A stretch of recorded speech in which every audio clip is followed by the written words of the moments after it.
Vid midnatt när husen kring kyrkans kor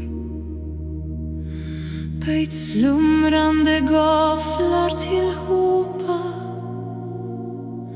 som barn sina huvud kring kjorteln hos mor, och väktaren är tröttnat att ropa. När tärningen tystnat, sländan fått lov och lutan slumrat mot karmen, och kvällstrött vid speglande stadsbrunn sov Guds moder med pysen vid barmen. Då hörde den visa från tornet en sjungande kläppe. Det var brudgummens stämma som kallade dem som eld genom fönstren i skeppen.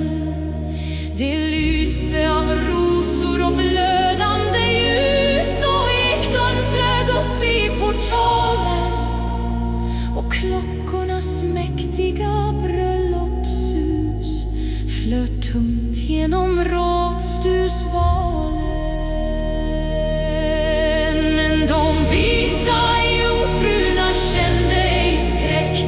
Deras bröllopslampor på hyllan ej hade av rost eller damm en fläck, ej oljan den spillt ut i myllan.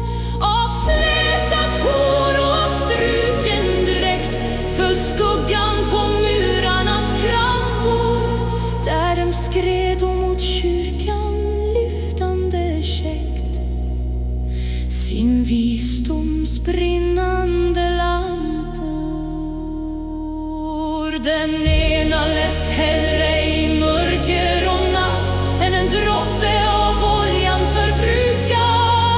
På enslig sängkant i avund hon satt och bevakade girigt sin kruka. Den andra värmt sig vid grannens ljus och lyst av dess återskimmer, och frossat på slöserskans fröjderus genom springan i väggens timmer.